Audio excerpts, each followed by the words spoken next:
한 남자가 있었습니다. 이 남자는 어릴 적 아버지로부터 받은 상처가 많았어요.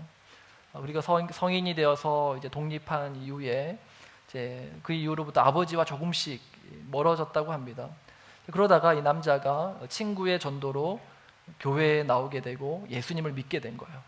그리고 이제 교회에서 설교 말씀을 듣는데, 그리고 말씀을 보는데 용서해라, 이제 그런 마음의 부담감을 계속 주더랍니다. 그래서 이분이 어느 날 예배 가운데 하나님께서 은혜 주셔서 내가 아버지를 용서하겠습니다, 이제 그런 마음에 결단을 내렸어요. 그 아버지를 용서했습니다. 그리고 난 후에 그 아버지를 대하는 그의 태도는 사실 별로 달라진 게 없었습니다. 여전히 아버지를 만나면 또 불편하고 어려워서 이전과 뭐 별로 달라진 건 없지만, 그러나 마음으로는 아버지를 용서했다라고 그렇게 이야기를 했습니다. 또 다른 어느 한 남매의 이야기입니다. 이 남매는 만나기만 하면 그렇게 죽으라고 싸우는 거예요. 서로 으르렁거리면서 서로 막 그렇게 달려들어 뭐 다투고, 너무 안 맞는 겁니다. 근데 이 둘도 이제 예수님을 믿고 그들 마음 가운데 서로에게 너무 미안한 거예요. 또 잘못한 것도 많이 생각나고, 그래서 서로 이제 미안하다, 잘못했다, 용서해달라, 용서한다, 서로 그렇게 화해를 했다고 합니다. 그럼에도 불구하고 여전히 부딪히면, 만나면 싸우고, 달라지는 게 별로 없더래요. 그래서 이래서는 안 되겠다. 그냥 우리가 비록 서로 이제 화해했고 서로 용서했으니 이제는 서로가 안 보는 게 상책인 것 같다. 그래서 서로 부딪히지 말고 서로 떨어져서 그렇게 지내자. 그런 이야기를 들었습니다. 여기서 우리는 한 가지 질문을 던질 수 있을 것 같습니다. 과연 성경이 말하는 용서란 무엇일까라는 겁니다. 방금 전에 보았던 이 두 경우처럼 이들은 모두가 자신은 용서했다, 화해했다라고 그렇게 이야기를 합니다.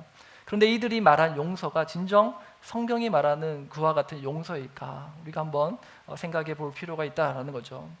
그런 점에서 오늘 본문, 요셉이 형들을 만나서 그 형들의 지난 잘못을 요셉이 용서하는 이 본문을 통해서 성경이 말하는 용서가 무엇인지를 우리가 함께 생각해 보기 원합니다. 첫 번째로 우리는 용서의 성경적인 개념에 대해서 다시 한번 더 이해할 필요가 있습니다. 본문 4절 말씀, 우리 4절 말씀을 우리 함께 읽습니다. 시작. 요셉이 형들에게 이르되 내게로 가까이 오소서. 그들이 가까이 가니 이르되 나는 당신들의 아우 요셉이니 당신들이 애굽의 판자라. 요셉의 형들이 요셉이 자기가 요셉이라는 사실을 딱 이제 드러냈을 때 형들은 깜짝 놀랐겠죠. 말문이 막혔다라고 성경은 말씀합니다. 할 말을 잃은 거예요. 왜죠? 두렵고 떨리고, 과연 이 요셉이 자신들의 그 지난 잘못을 어떻게 할까? 다 기억하고 있을까? 요셉의 형들에게는 요셉은 가까이 하기에는 너무 먼 당신이었던 겁니다. 하지만 요셉은 형들에게 뭐라고 말합니까? 나에게 가까이 오소서. 여기서 용서의 중요한 개념을 한 가지 발견합니다. 바로 용서한다라는 것은 용서한 이후에 그 관계가 이전보다 더 멀어지는 것이 아니라 용서 후에 그 관계가 더 가까워지고 친밀해지는 것을 말한다라는 것이죠. 때로 우리는 누군가를 용서했다라고 말하면서 오히려 그 관계를 끊는 것으로, 또는 그 관계를 더 이제 멀어지는 것으로 그 용서 이후의 관계를 설정할 때가 있습니다. 그러나 그게 성경이 말하는 진짜 용서가 아니라는 거예요. 성경이 말하는 용서는 용서한 그 이후에 그 사람과 더 가까워지고 그 사이가 더 좋아지고 더 화목해지는 것까지 가야 성경이 말하는 진정으로 용서했다라고 알 수 있다는 것이죠. 하나님이 우리를 향한 용서도 이와 같은 것입니다. 하나님이 사람을 창조하셨죠. 하나님이 사람을 창조한 이유가 무엇입니까? 관계 맺기 위함이었어요. 에덴의 동산을 만드신 이유도 그 에덴 동산에서 아담과 하와와 친밀한 관계를 맺고 아름다운 추억을 쌓기 위해서 에덴 동산을 만들었단 말입니다. 그곳에는 사람들이 벌거벗었으나 부끄러워하지 않았어요. 부끄러워하지 않는 것은 뭐예요? 서로 그만큼 친하다라는 거예요. 친밀했다, 가까웠다라는 거죠. 그러나 사람이 선악과를 따먹고 난 이후에 어떻게 됩니까? 자신들이 벌거벗었으므로 부끄러워하잖아요. 그만큼 사이가 멀어진 겁니다. 하나님과의 관계가 단절된 거예요. 친밀함이 깨어졌다라는 말씀입니다. 그들이 선악과를 따먹은 이후에 하나님이 그들을 찾아요. 아담아 어디 있느냐? 그때 아담이 어떻게 합니까? 나무 뒤에 숨잖아요. 하나님과의 관계가 그만큼 멀어졌다라는 겁니다.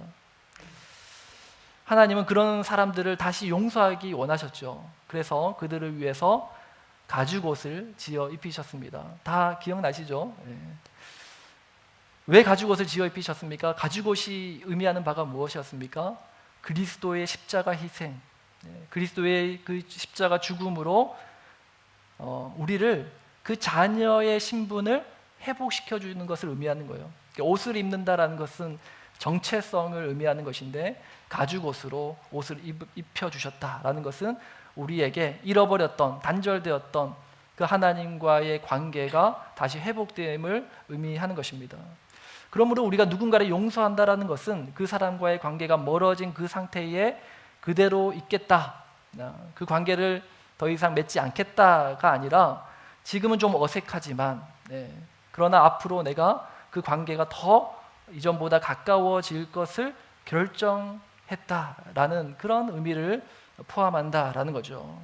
자, 그러면 왜 우리는 누군가를 굳이 용서해야 될까요? 그 용서 안 하고 그냥 살 수 있잖아요. 그냥 안 보고 살아도 되잖아요. 근데 왜 용서해야 됩니까? 이미 우리가 보았듯이 하나님의 명령이기 때문에, 그렇죠? 하나님이 용서하라고 했으니까. 이렇게 얘기하면 너무 유치한 답변이잖아요. 유치원생들도 다 하는 답변입니다. 좀 더 깊이 있게 생각하면 사실 하나님이 우리에게 용서하라라고 말씀하신 것은 우리가 용서를 해야 되는 그 상대방, 그 사람을 위해서 용서하라는 게 아니라 사실 용서하는 나 자신을 위해서 용서하라고 말씀하시는 겁니다. 누군가를 미워하고 원망하는 마음은요, 나 자신을 올가매는 밧줄과도 같은 거예요. 내 영혼의 평안과 자유를 가로막는 장애물과도 같은 것입니다. 용서하지 못하는 마음은 관계의 축소를 가져오게 됩니다. 인간관계를 맺을 때 계속해서 사람들을 볼 때 어떤 마음이 드느냐? 이 사람 누구 편일까? 내가 미워하는 그 사람 편 아닐까? 아군인지 적군인지 거기에 신경이 쓰이는 거예요. 그래서 사람들을 바라볼 때 항상 편견의 눈으로 바라보게 되더라는 것입니다. 그리고 상대방은 그게 다 느껴지는 거예요. 이 사람이 나를 바라볼 때 차가운 눈빛, 뭔가 이렇게 예의주시하는 그런 마음들이 느껴지잖아요. 그러다 보면은 이제 그 사람을 좀 멀리하게 되고 피하게 되고, 그러면 또 그 사람은 뭐라고 생각합니까? 아, 맞았어. 내 예상이 맞았어. 이 사람은 그 사람 편이야. 나를 미워하는, 나를 싫어하는, 내가 싫어하는 그 사람과 한 통속이야.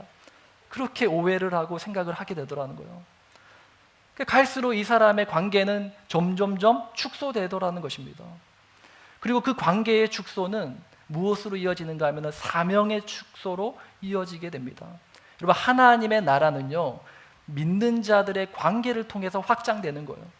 하나님을 믿는, 하나님을 왕으로 섬기는, 하나님의 통치와 다스림을 받는 나라는 존재가 관계 맺는 그 누군가에게 나를 통해서 그 하나님의 통치와 다스림이 미쳐지게 되는 거잖아요. 그러니까 하나님의 나라의 확장의 원리는 바로 우리의 관계를 통해서 이어지게 되는데, 그런데 우리의 관계가 위축되고 축소되면 당연히 하나님의 우리를 향한 사명 또한 축소되는 것으로 이어지게 되는 것이죠. 어렵게 설명을 드렸지만 단적인 예로 여러분 중에 저와 관계가 이제 안 좋아지면 예배 시간에 제가 전하는 이 말씀이 은혜가 되겠습니까? 은혜가 안 되죠. 뭐 꼬투리 하나 잡을 게 없나 그 생각하면서 설교를 듣게 될 거예요. 결국 목회도 관계를 통해서 은혜가 전달되는 겁니다. 그러므로 저와 관계가 안 좋으면 저 역시도 제 목회에 큰 어려움을 겪게 되는 것이고, 또 성도님들도 예배 가운데, 설교 가운데 은혜를 못 받으니까 신앙생활에 전혀 유익이 되지 않는 거예요. 사이좋게 지내서 서로가 윈윈하는 그러한 은혜의 관계가 되기 소망합니다. 아멘. 사명의 축소는 결국 또 무엇으로 이어지는가 하면은 다른 모든 것의 단절로 이어지게 되는 거예요. 성경 말씀에 그런 말씀이 있죠. 먼저 그 나라와 그 의를 구하라. 그리하면 너가 구하지 않은 그 외의 모든 것까지 내가 더하여 주리라. 그 외의 모든 것을 더하여 주시는 이유가 뭐라고요? 먼저 그 나라와 그 의를 더 구하며 살라고, 너가 구하지 않는 것까지 내가 채워줄게 라고 말씀하시는 거예요. 그리스도인이 사명 감당하지 않으면 하나님이 그 사람에게 그가 구하지 않는 다른 것까지 채워주실 이유가 없는 거예요. 하나님이 우리에게 무언가를 주셨다면 우리에게 주셨던 그 사명 감당하려고 더하여 주신 것이라는 사실을 믿으시길 바랍니다. 하나님이 나에게 건강한 육체를 주셨다면 그 건강한 육체로 하나님 나라 위하여 더 섬기라고 주신 것인 줄 믿습니다. 풍족한 물질을 주셨다면 그것으로 하나님 마음 있는 곳에 잘 쓰라고 주신 하나님의 축복인 줄 믿습니다. 또한 나에게 좋은 성격을 주셨다면 그것으로 많은 사람에게 은혜와 사랑을 흘려보내라고 주신 하나님의 선물인 줄 믿습니다. 모든 것, 하나님이 나에게 아이패드를 주셨다면 이것으로 목회와 사역과 설교에 잘 쓰라고 주신 것인 줄 믿습니다. 하나님이 나에게 잘생긴 외모를 주셨다면 외모에 신경 쓰지 말고 목회에 전념하라고 주신 하나님의 선물인 줄 저는 그렇게 믿습니다. 하나님이 우리에게 주신 모든 것은 하나님이 나에게 주신 사명을 감당하라고 주신 모든 것이다라는 거예요. 그러면 내가 그 사명을 감당하지 않으면, 내 사명이 축소되면 당연히 하나님이 나에게 주시는 그 외의 것들도 마찬가지로 단절되고 축소되게 되더라는 것입니다. 상대방을 미워하지 않고 상대방을 이해하고 받아주고 품어주려는 그 마음을 가질 때 하나님은 우리의 인간관계를 축복하시고 또 그 인간관계를 통하여 하나님의 복이 흘러가게 하는 통로로 사용하신다는 거예요. 또 그 일을 위해서 필요한 모든 것을 더하여 주시는 우리 하나님이신 줄 믿으시는 저와 여러분 되시길 바랍니다. 자, 그러면 우리가 본격적으로 요셉에게서 용서하는 법에 대해서 한 수 배우기 원합니다. 용서는 우리 삶에 하나님의 큰 축복을 받는 통로가 되는 것인데 참 쉽지 않아요. 그죠? 그러나 그 소중한 용서를 요셉은 정말 하기 힘든 그 용서를 하는 그 요셉의 모습을 우리가 오늘 본문 말씀을 통해서 보게 됩니다. 세 가지로 나누어서 생각해 볼 수 있는데, 첫 번째는 자신의 감정을 잘 표현하는 것이 중요합니다. 요셉은 그걸 잘했어요. 오늘 보면 1절 말씀 보시면 요셉이 그 정을 억제하지 못하여 소리질러, 그 감정을 억제하지 못해서 소리 지르죠. 그리고 그 형제들에게 자기를 알립니다. 그리고 2절 말씀에 보면은 요셉이 큰 소리로 우니 애굽 사람에게 들리며 바로의 궁중에 들리더라. 온 애굽의 궁전이 다 울릴 정도로 그렇게 통곡하며 요셉이 우는 거예요. 자신의 감정을 솔직하게 표현함으로써 요셉은 자신을 드러내 보이고 있는 것입니다. 감정 표현은 자신을 알리는 도구라는 거예요. 감정을 표현하지 않고 계속 억누르고 있으면 어떻게 됩니까? 화병이 돋고요. 그리고 우울증에 걸리는 거예요. 정신질환을 앓게 되는 겁니다. 감정은 감추고 있으면 될 게 아니에요. 이걸 누르고 있는다고 답이 아닙니다. 표현해야 되는 거예요. 물론 지혜가 필요하죠. 주의해야 될 게 있죠. 무엇입니까? 감정과 죄를 구분하는 거예요. 분노는 감정입니다. 그러나 분노를 폭발하는 것은 죄라는 거죠. 기쁨은 감정입니다. 그러나 쾌락은 죄입니다. 슬픔은 감정이죠. 그러나 자기 연민에 빠지는 것은 죄라는 것입니다. 두려움은 감정이에요. 누구나 두려움은 느낄 수 있습니다. 그러나 불안하고 초조함은 죄라는 것이죠.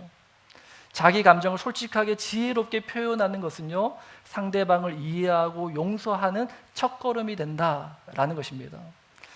그렇다고 돌직구를 날리는 것은 괜찮을까요? 돌직구 날리는 것은 상대방을 비난하기 위한, 상대방을 공격하기 위한 행동이기 때문에 이건 자제해야겠죠. 대신에 상대를 비난하기 위한 목적이 아니라 내 마음을 표현하기 위한 수단으로 내 감정을 솔직하게 표현하는 것, 그것은 필요하다라는 것입니다.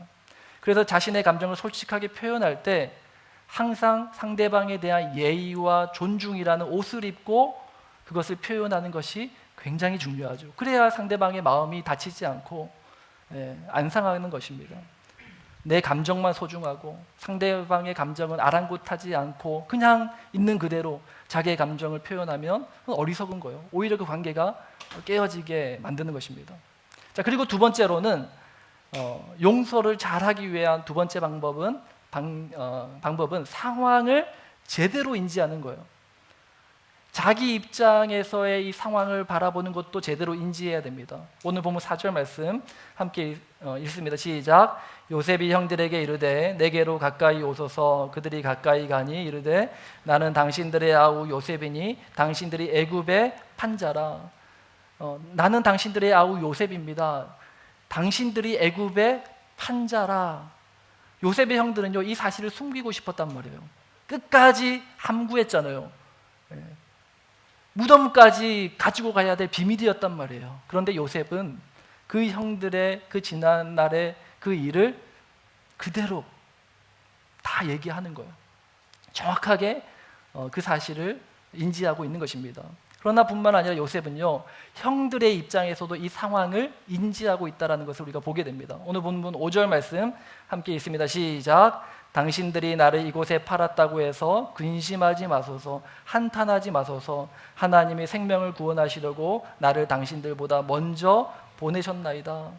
요셉의 이 말은 형들의 입장에서 생각한 거죠. 이 상황은 형들의 상황에서는 어떤 상황입니까? 지금 굉장히 난처하잖아요. 난감하고 두렵기도 하고 근심도 되고 걱정도 되고 그런 마음을 가지고 있다는 것을 이미 요셉은 인지하고 있는 거예요. 우리가 전에도 봤지만 요셉이 자기가 요셉이라는 사실을 끝까지 숨겼잖아요. 왜 숨겼습니까? 요셉의 형들이 다 자기에게 와서 무릎 꿇기까지 그걸 기다린 겁니까? 아니었잖아요. 요셉이 끝까지 자기 정체를 숨기고 요셉의 형들을 떠보고 막 시험하고 했던 이유가 뭐예요? 형들의 마음을 이해하고 싶었던 거예요. 형들의 입장에서 이 상황을 생각하고 싶은 거예요. 이해하고 싶고 용서하고 싶고 그냥 들어보고 싶은 거였습니다. 우리도 인간관계 속에서 항상 역지사지, 상대방의 입장에서 생각하는 것이 굉장히 중요하죠. 상대방의 입장을 잘 헤아릴 수 있는 가장 좋은 방법이 뭔지 아십니까? 뭘까요? 가장 좋은 방법. 우리 다 알고 있어요. 묻는 거예요. 그죠? 그때 너의 마음이 어땠느냐? 묻는 거잖아요. 저는 누군가가 저에게 어떤 사실에 대해서 물어와 주는 거 굉장히 감사해 합니다. 왜냐하면 얼마 전에도 한 집사님이 오셔서 저에게 그런 질문을 하셨어요. 이 서리집사 서약서 왜 써야 되는 겁니까? 거기 나오는 몇몇 내용들이 본인이 가지고 있는 어떤 신앙관과 살짝 맞지 않는 부분들이 있는데 그 부분에 대해서 목사님의 어떻게 생각하는지 궁금하다라는 거예요. 저는 그 집사님이 저에게 솔직하게 자신의 생각을 표현해주고 물어와 주신 것에 대해서 굉장히 감사했습니다. 왜죠? 저에게 그 이야기를 질문한 것은 궁금한 거예요. 그래서 듣고 싶은 거예요. 제 마음을 이해하고 싶어서 질문한 거잖아요. 얼마나 감사한 겁니까? 근데 왜 사람들은 누군가에 대해서 자기 나름대로 오해하고 판단하면서 왜 묻지 않습니까? 너의 마음이 어때? 우리 나름대로 추측하지만 사실은 그 사람에게 가가지고 묻지 않는 거예요. 왜 묻지 않습니까?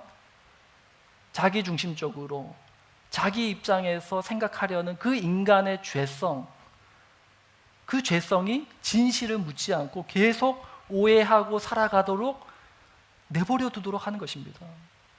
그러나 그렇게 하는 것은 결코 자기 자신에게 좋지 않다라는 거예요. 스스로를 밧줄로 올가매는 것이고 하나님이 주시는 위대한 비전을 바라보지 못하게 하는 장애물이 된다라는 것입니다. 그래서 마지막 세 번째로 용서를 위해서 가져야 될 우리의 태도는 바로 하나님의 관점이라는 겁니다. 우리 7절 말씀 우리 함께 읽습니다. 시작. 하나님이 큰 구원으로 당신들의 생명을 보존하고 당신들의 후손을 세상에 두시려고 나를 당신들보다 먼저 보내셨나니. 요셉은 지금까지 이루어진 이 모든 것은 하나님이 우리를 구원하시기 위해서, 이스라엘을 구원하시기 위한 하나님의 계획이었습니다 라고 고백을 하고 있습니다. 우리가 내 감정과 내 상황에만 집중하면 하나님의 관점을 놓치기가 쉽습니다. 어떤 분들은 그렇게 말씀하시더라고요. 자신이 하나님께 나아가는 게 두렵대요.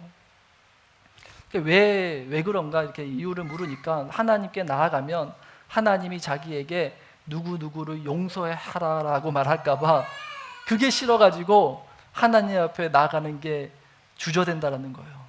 나가기 싫다는 거예요. 근데 이것이 얼마나 어리석은 생각입니까?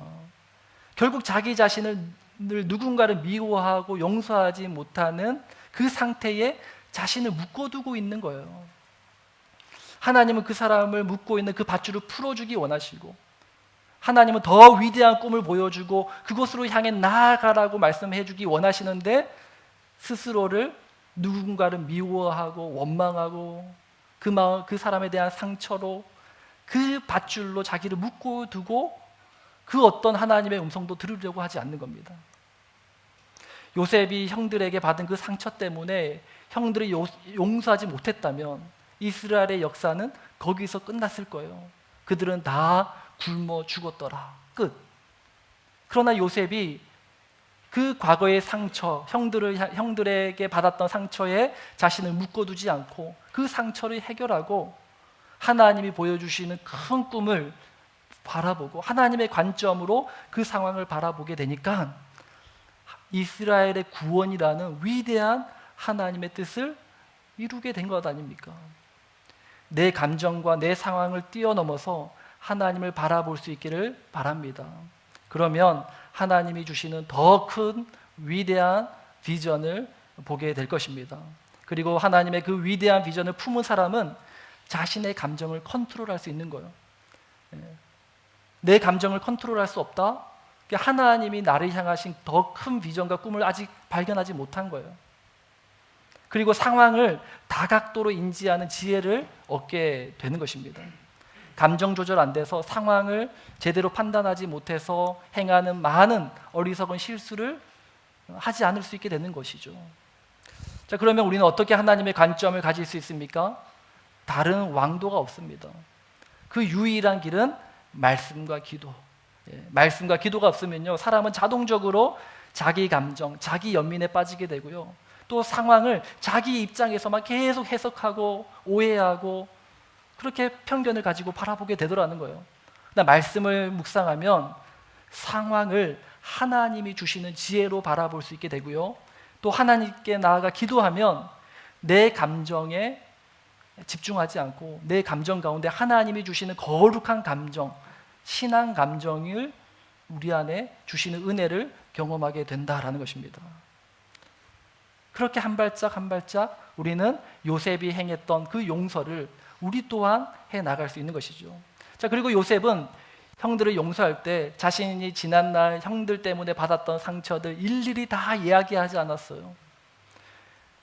요셉이 받았던 상처가 얼마나 많습니까? 지난날을 돌아보면 왜 상처가 없었겠습니까? 도단에서 그 형들에게 살인 위협을, 살해 위협을 당했잖아요. 그 웅덩이에 빠져가지고 그 죽음의 위기를 건너야 됐고, 또 은20의 노예로 팔려가서 온갖 고생을 다하고, 또 억울하게 누명을 쓰고 죄수의 신분으로 감옥살이하고, 그 형들 때문에 얼마나 큰 상처를 받았습니까? 어떻게 그 많은 상처를 다 잊을 수 있겠어요? 그런데 요셉은 그 마음의 상처를 일일이 다 형들에게 다 이야기하지 않습니다. 왜요? 이미 그 마음의 상처가 다 치유됐거든요. 그리고 하나님으로부터 그 모든 상처를 덮고도 남을 더 위대한 계획, 그 하나님의 꿈을 그가 봤기 때문입니다. 우리 예수님이 겪으신 일을 생각하면 우리 예수님의 마음에 왜 상처가 없겠어요? 예수님이 우리를 위해서 십자가에 못 박혀 죽으셨잖아요. 손과 발에 그 못자국이 선명하고요, 그 허리에는 찔리신 그 창자국이 선명합니다. 그런데 예수님은요, 그 십자가 지시면서 당한 그 고통을 가지고 그걸 무기로 삼아서 우리를 막 겁박하지 않는 거예요. 내가 널 위해 십자가까지 졌는데 너 이따위로밖에 못 살아? 그렇게 하시지 않잖아요. 우리 자녀들에게 그런 말 하지 않아요. 내가 누구 때문에 이 고생하는데, 내가 누구 때문에 여기까지 와가지고 이 고생하는데. 우리 주님이 그러시지 않는 거예요. 우리 때문에 십자가 지셨어요. 우리를 구원하시기 위해서. 그런데 그거를 우리를 협박하는 무기로 쓰는 게 아니라 공감하는 무기로 사용하시잖아요. 우리의 상처를 싸매시고 우리의 상처를 공감하시고 이해하시고 품으시는 그러한 도구로 사용하신다라는 거예요. 베드로전서 2장 24절 말씀 우리 함께 읽습니다. 시작. 친히 나무에 달려 그 몸으로 우리 죄를 담당하셨으니 이는 우리로 죄에 대하여 죽고 의에 대하여 살게 하려 하심이라. 그가 채찍에 맞음으로 너희는 나음을 얻었나니. 예수님이 받으신 그 상처는 우리를 치유하기 위하시는 하나님의 치료의 도구라는 것입니다. 오늘 우리가 받은 상처도 우리 마음 안에 있어요. 여전히 남아 있습니다. 어떻게 그 일을 잊을 수 있겠습니까? 어떻게 그때 받은 그 아픔과 상처와 그 고통을 우리가 잊을 수 있겠습니까? 지울 수 없는 거 잘 압니다. 그러나 더 이상 그 과거의 상처에 나 자신을 올가매거나 묶어두지 마시길 바랍니다. 과거의 상처라는 그로 인한 방어기제라는 핑계로 다른 사람을 더 이상 힘들게 하지 마시기 바랍니다. 예수님께 받은 은혜로 나에게 상처 준 그 사람을 용서하고 그리고 내 마음의 상처를 예수 그리스도로부터 치유함을 받으시길 바랍니다. 그리고 이제는 하나님이 보여주시는 새로운 꿈을 꾸실 수 있게 되길 바랍니다. 그리고 그 꿈을 향해 과거에 연연하지 말고 과거의 상처에 더 이상 나를 올가매지 말고 그 상처를 끊어버리고 미래를 향해 표대를 향해 믿음으로 전진할 수 있는 저와 여러분 될 수 있기를 바랍니다. 그런 시가 있더라고요. 사랑하라 한 번도 상처받지 않은 것처럼. 또 그런 말이 있잖아요. 많이 사랑한 쪽이 더 많이 상처받는다. 그러니까 사랑하면 상처를 받게 돼요. 사랑한 만큼 또한 상처를 받는 것이 우리의 인간 관계인 것 같습니다. 상처받았다고 난 더 이상 사랑하지 않겠어.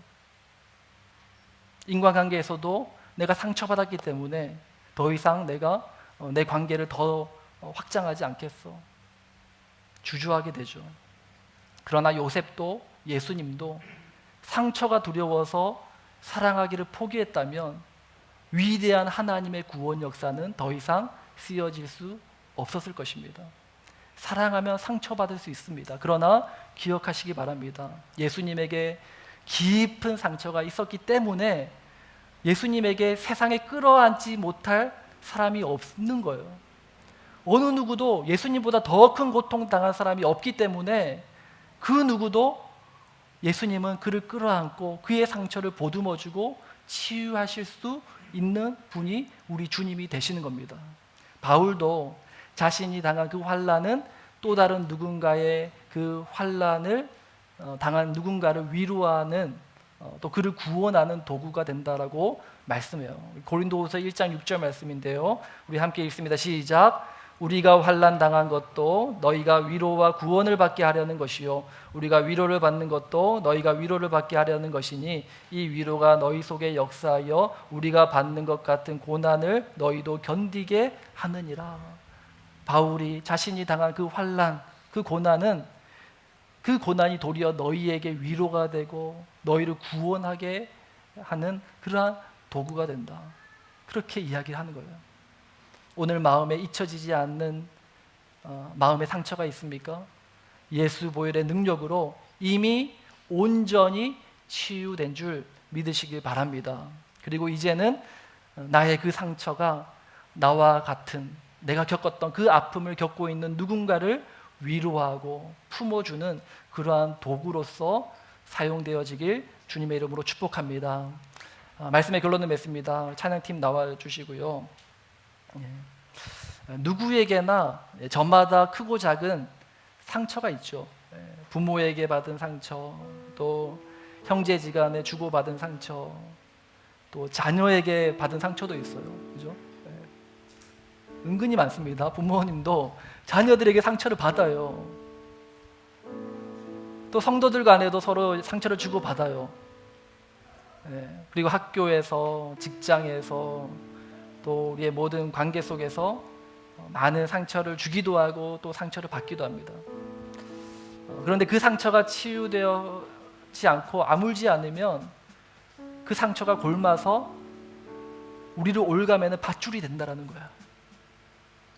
하나님 우리에게 새로운 꿈을 주기 원하시고 새로운 곳을 향해 나아가게 하시기 원하시는데 우리는 여전히 그 상처가 커서 나를 그 상처에 묶어두고 하나님의 음성을 듣지 않는 겁니다. 그러나 기억하시기 바랍니다. 우리 예수님께서, 우리 주님은 우리의 가장 좋은 치료자가 되시는 줄 믿습니다.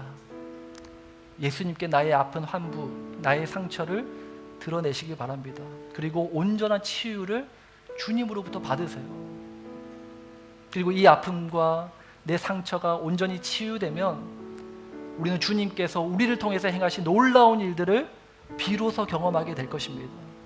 예수 보혈의 능력으로 우리 영혼이 치유되고 회복되면 우리 가정이 회복되고요, 우리 교회가 부흥되고요, 그리고 우리의 범사가 모든 일에 하나님께서 도우시고 함께 하시고 뻗어가게 하시고 확장되게 하시고 더하여 주시는 하나님의 충만한 은혜가 있게 되는 것을 믿으시는 저와 여러분 되길 주님의 이름으로 축복합니다. 이 시간 우리 한 말씀 생각하면서 우리 이 찬양 부르며 나아가겠습니다.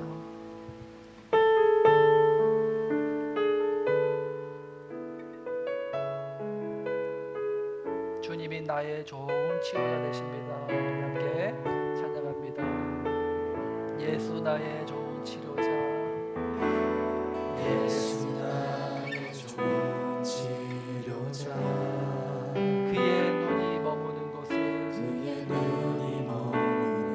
나의 슬픔과 고통, 고개를 들어 때에 나는 예수 나의 좋은 치료자,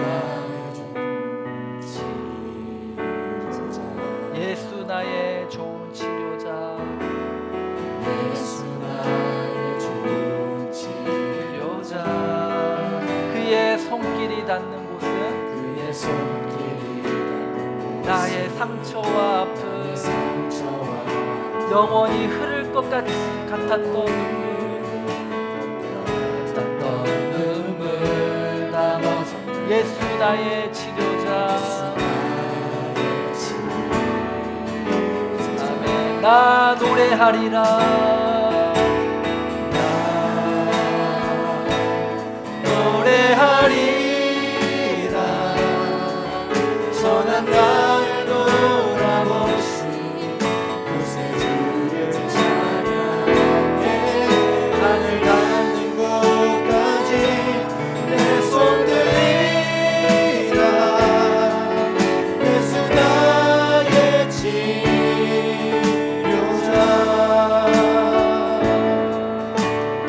예수 나의 좋은 치료자 그의 손길이 닿는 곳은 그의 손길이 나의 상처와 아픔, 나의 상처와 영원히 흐를 것 같았던 눈물, 눈물 담아서 예수 나의 치료자, 아멘. 나 노래하리라, 노래하리 선한 나를 돌아보시 저는 나를 돌아보시 구세주를 찬양해 하늘 닿는 곳까지 내 손 들리라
고백합니다. 내 안에 이런 아픔이 있습니다. 이런 슬픈 기억이 있습니다. 주님, 내 마음을 주님 앞에 내어놓습니다. 주님, 치유하여 주옵소서. 주님, 고쳐 주옵소서. 주여, 은혜 베풀어 주옵소서. 우리 함께 이 마음을 주님 앞에 고백하며 나아가겠습니다. 기도하겠습니다. 오 하나님 아버지, 이 마음 안에 이러한 아픔이 있습니다. 이러한 상처가 있습니다. 주여, 내 모든 관계 속에서 주고받았던 그런 아픈 기억이 있습니다. 주여, 치유하여 주옵소서. 주님, 고쳐 주시옵소서. 주님, 싸매어 주옵소서. 주여, 우리의 마음을 어루만져 주시옵소서. 우리의 마음을 공감하여 주시고 주님, 위로하여 주시옵소서.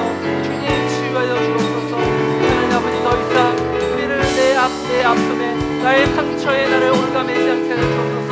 나를 묶어두지 않게 하여 주옵소서. 모든 아픔과 상처와 기억을 끊어내고 하나님 나에게 보여주시는 위대한 꿈을 바라보게 하시고 위대한 비전을 보게 하여 주시옵시고 하나님 미래를 바라보고 현대를 향하여 달려가는 우리 인생이 되게 하여 주옵소서.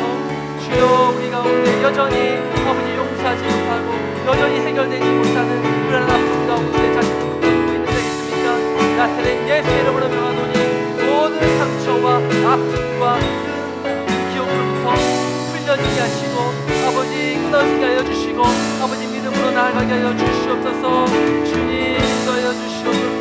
주님 바라봅니다. 주여, 역사하여 주시옵소서. 주님, 믿음으로 나아갑니다.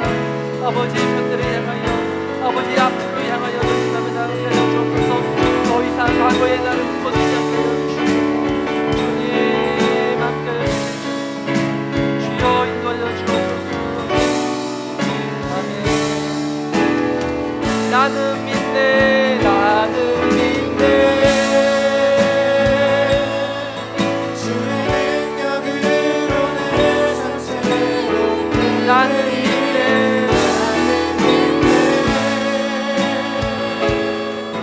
주의 능력으로 담대히 나가리라. 주와 함께 싸워 승리하리라. 날마다 믿음으로 날마다 믿음으로 이렇게 믿음으로 고백하시는 분들 자리에서 일어나서 선포합니다. 나는 믿네. 주의 능력으로 주의 능력으로 세상 새롭게 나는 믿네. 주의 능력으로 주의 능력으로 담대히 나가리라. 주와 함께 싸워 승리하리라. 날마다